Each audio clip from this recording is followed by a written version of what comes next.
जय हिंद साथियों, नमस्कार। मैं प्रभात रोशन आपका स्वागत करता हूँ द ज्ञान रूप में। दोस्तों, हम देख रहे थे एमसीक्यू जो क्वेश्चन बन रहे थे जिन चैप्टर से या टॉपिक से। जैसे हमने देखा अब तक आर्द्रता तक देख चुके हैं, आर्द्रता और वर्षा तक। आज हमें देखना है साइक्लोन, चक्रवात देखना है। और इसमें जो क्वेश्चन बन रहे हैं पार्ट 1 में इसको हम देखेंगे, उसके बाद पार्ट 2 भी आएगा। कारण इसका ये है कि एक ही वीडियो में इतने सारे क्वेश्चन कवर करना भाई वो हो नहीं पाएगा, ठीक है। तो कहते हैं ना, रख हौसला वो मंजर भी आएगा, प्यासे के पास चलकर समंदर भी आएगा। रख हौसला वो मंजर भी आएगा, प्यासे के पास चलकर समंदर भी आएगा। थक कर न बैठ ए मंजिल के मुसाफिर, थक कर न बैठ ए मंजिल के मुसाफिर। मंजिल भी मिलेगी और मिलने का मजा भी आएगा, मिलने का मजा भी आएगा। दोस्तों, हम स्टार्ट करते हैं आज का अपना जो एमसीक्यू है, जो क्वेश्चन है उसको हम स्टार्ट करते हैं और देखते हैं कितने क्वेश्चन कहाँ से और किस तरह के क्वेश्चन बन रहे हैं। तो क्वेश्चन नंबर 1 कह रहा है, चक्रवात को किस अन्य नाम से जाना जाता है? चक्रवात को किस अन्य नाम से भी जाना जाता है? चक्रवात को किस अन्य नाम से भी जाना जाता है? वायुमंडलीय विक्षोभ या झंझावात भी इसे कहते हैं। क्या कहते हैं? वायुमंडलीय वायुमंडलीय वायुमंडलीय या वायुमंडलीय विक्षोभ भी कहते हैं इसको, विक्षोभ, या फिर कह सकते हैं झंझावात भी कह सकते हैं, झंझावात भी कह सकते हैं। क्या कह सकते हैं? झंझावात भी कह सकते हैं। अगला क्वेश्चन, नेक्स्ट क्वेश्चन कह रहा है कि चक्रवात का आकार कैसा होता है? चक्रवात का आकार कैसा होता है? आई होप कभी देखे होगे, अंडे को खाए भी होगे, जिससे अपने घर में सॉरी देखे होगी, जिससे कीप होता है, जो तेल डाला जाता था पहले दीपक में, जो तेल डाला जाता था मिट्टी का तेल, उसको एक कीप की तरह इससे पतला सा होता था। देखो इस तरह होता था ना, इस तरह होता था, इस तरह से होता था। तो यहाँ से पतला होता था ये वाला इसका मुंह, और ऐसे होता था, इसमें तेल डाला जाता था तो इसमें दीपक में जाता था, ठीक है। तो इसका आकार कैसा होता है? कीपाकार आकार होता है, ठीक है। इसको कीप कहते हैं इसको, तो इसको कीपाकार आकार होता है इसका, ठीक है। और ये अंडे का आकार का भी होता है, चक्रवात अंडे का आकार का भी होता है, ठीक है। अंडे का आकार का भी होता है, कभी ऊपर बड़ा होता है इसका ना, थोड़ा सा इससे बड़ा होता है। अंडे का आकार का भी होता है। और होता है भाई, देखो उसके बाद अगर हम देखें तो नेक्स्ट है अपना, कह रहा है चक्रवात कितने प्रकार का होता है? चक्रवात कितने प्रकार का होता है, कितना क्या क्या इसका नाम है, वो इसके बारे में पूछ रहा है। यह होता है 2 प्रकार का। अब दो प्रकार का होता है, इसमें भी होता है अलग अलग, उसके बारे में बात करेंगे। लेकिन जो अभी है इसको हम कहते हैं, इसको पहले कहते हैं उष्ण कटिबंधीय,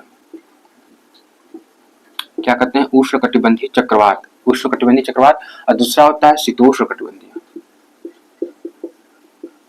दूसरा होता है शीतोष्ण कटिबंधीय चक्रवात, ठीक है। अगला क्वेश्चन है क्वेश्चन नंबर 4, कह रहा है उष्ण कटिबंधीय चक्रवात का सर्वाधिक विस्तार किस अक्षांश में है? अब देखो इंपॉर्टेंट चीज है कि इसका विस्तार है इसका 5 से 30 डिग्री होता है, 5 डिग्री से लेकर के 30 डिग्री के बीच में होता है, 30 डिग्री अक्षांशों के बीच में होता है,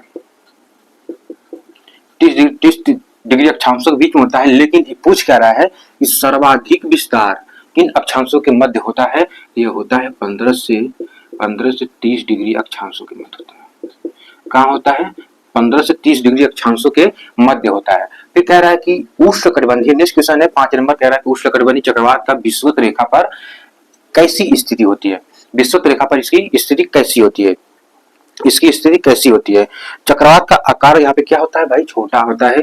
विषुवत रेखा पर 5 डिग्री, देखो अभी बताया ना, 5 डिग्री जो है ये विषुवत रेखा के आसपास ही रहेगा, क्योंकि 0 से 5 डिग्री के मध्य में अगर देखो तो इसका आकार जो होता है छोटा होता है। कैसा आकार होता है? छोटा इसका आकार होता है। चक्रवात का आकार क्या होता है? छोटा होता है। चक्रवात का आकार कैसा होता है? छोटा होता है। क्वेश्चन नंबर 6 कह रहा है उष्ण कटिबंधीय चक्रवात का गति व व्यास कितना है? गति व व्यास कितना है? उष्ण कटिबंधीय चक्रवात का गति व व्यास कितना है? गति इसका 32 से इसका जो गति होता है, और गति की बात करते हैं 32 से 300 किलोमीटर प्रति हावर, 32 से 300 किलोमीटर प्रति हावर इसका गति होता है। इसका चक्रवात का कितना गति होता है? 32 से 300 किलोमीटर प्रति घंटा होता है। अगर हम व्यास की बात करते हैं तो 50 से 300 किलोमीटर, 50 से व्यास, इसका व्यास 50 से 300 किलोमीटर। कितना होता है? 50 से 300 किलोमीटर होता है, 50 से 300 किलोमीटर होता है। नेक्स्ट क्वेश्चन नंबर 7 कह रहा है कि उष्णकटिबंधीय चक्रवातों का विकास किन वायु राशियों के मध्य होता है? उष्णकटिबंधीय चक्रवात का विकास किन वायु राशियों के मध्य होता है? किन वायु राशियों के मध्य होता है?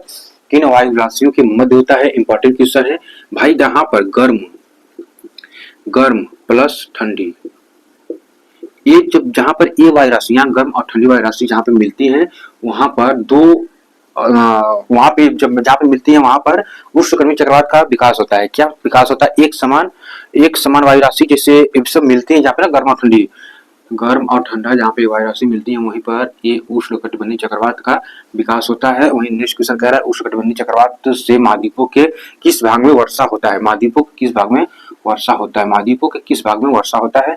महाद्वीपों के किस भाग में वर्षा होता है? भाई ये होता है पूर्वी भाग में। महाद्वीपों के पूर्वी भाग में वर्षा होता है। कहां पर होता है? महाद्वीपों के पूर्वी भाग में वर्षा होता है। क्वेश्चन नंबर 9 कह रहा है जो टॉर्नेडो है उसका आकार कैसा होता है? टॉर्नेडो का आकार कैसा होता है? टॉर्नेडो का आकार कैसा होता है? टॉर्नेडो का आकार कैसा होता है? तो भाई इसका आकार होता है कीपाकार, भी ऊपर बताए हैं कीपाकार होता है। कैसा होता है? कीपाकार होता है। इसका आकार कैसा होता है? टॉर्नेडो का आकार कीपाकार होता है। नेक्स्ट क्वेश्चन है टॉर्नेडो के केंद्र व परिधि के बीच का जो वायु दाब है इसका अंतर कितना होता है? इसका अंतर कितना होता है? परिधि और केंद्र के जो बीच का वायु दाब है इसका अंतर कितना होता है? भाई इसका अंतर कम और ज्यादा होता रहता है, लेकिन हम लोग मानते हैं कितना? 100 मिलीबार। कितना? 100 मिलीबार मानते हैं। इससे ज्यादा भी हो सकता है, इससे ज्यादा भी हो सकता है, इससे ज्यादा भी हो सकता है। ठीक है, लेकिन मानते हैं हम लोग 100 ही है। इससे ज्यादा हो सकता है, ऐसा कोई प्रमाणित नहीं कि 100 ही है, लेकिन 100 से कम भी नहीं होगा, इससे ज्यादा ही होगा, बढ़ेगा, कम नहीं होगा। नेक्स्ट कह रहा है कि टॉर्नेडो चक्रवात का जीवन काल कितने समय का होता है? कितने समय का होता है? कितने समय का होता है? टॉर्नेडो का जो जीवन काल है कितने समय का होता है? ये होता है 15 से 20 मिनट का होता है। कितना होता है? 15 से 20 मिनट का होता है। नेक्स्ट क्वेश्चन नंबर 12 कह रहा है टॉर्नेडो को भारत में किस नाम से जाना जाता है? टॉर्नेडो को भारत में किस नाम से जाना जाता है? टॉर्नेडो को भारत में किस नाम से जाना जाता है? भाई भवंडर। क्या? भवंडर इसे कहते हैं। भवंडर कहते हैं। क्या कहते हैं भाई? भवंडर कहते हैं। भवंडर नाम तो सुने ही होगे। भवंडर नाम तो सुने ही होगे। भवंडर गांव में कहते हैं ना, भवंडर आ गया, भवंडर आ गया। देखो नेक्स्ट क्वेश्चन कह रहा है टॉर्नेडो के आगमन से आकाश में काले बादल आ जाते हैं और अंधेरा छा जाता है, तो टॉर्नेडो समूह में इसकी संख्या कितनी होती है? इसकी संख्या होती है 7 से 8। कितनी होती है? 7 से 8 होती है। क्वेश्चन नंबर नेक्स्ट और आज का आखिरी क्वेश्चन है शीतोष्णकटिबंधीय चक्रवात कितने प्रकार का होता है? शीतोष्णकटिबंधीय चक्रवात कितने प्रकार का होता है? यह होता है 3 प्रकार का। कितने प्रकार का होता है? यह होता है 3 प्रकार का होता है। कितने प्रकार का होता है? यह 3 प्रकार का होता है। इसका नाम है गति चक्रवात, तापी चक्रवात और गुण या उप चक्रवात। ठीक है ना, इसको कहते हैं गति चक्रवात। गति चक्रवात कहते हैं। फिर कहते हैं इसको गति चक्रवात होता है एक, फिर होता है उसके बाद तापी चक्रवात। क्या होता है? तापी चक्रवात होता है। क्या होता है? तापी। नेक्स्ट है गौण तक चक्रवात, या फिर इसको कह सकते हैं गौण को कह सकते हैं, उप चक्रवात भी कह सकते हैं। क्या कह सकते हैं? उप चक्रवात भी कह सकते हैं। अब शीतोष्णकटिबंधीय चक्रवात के बारे में हम कल देखेंगे नेक्स्ट पार्ट में कि इसका मतलब क्या होता है, यहाँ से किस तरह के प्रश्न बन रहे हैं, शीतोष्णकटिबंधीय चक्रवात से किस तरह के प्रश्न बन रहे हैं, हम कल देखेंगे। ठीक है, तो ऐसा लगा सेशन आज का, कमेंट करके बताना और सब्सक्राइब कर देना, शेयर कर देना, और फिर मिलेंगे नेक्स्ट पार्ट में, नेक्स्ट वीडियो में। तब तक के लिए धन्यवाद। जय हिंद। अपना और अपने परिवार का ख्याल रखना, अपने व्यक्तित्व को इस प्रकार विकसित करना कि तुम्हारे साथ खड़ी महिला अपने आप को सुरक्षित महसूस करें। जय हिंद, जय भारत, लव यू इंडिया।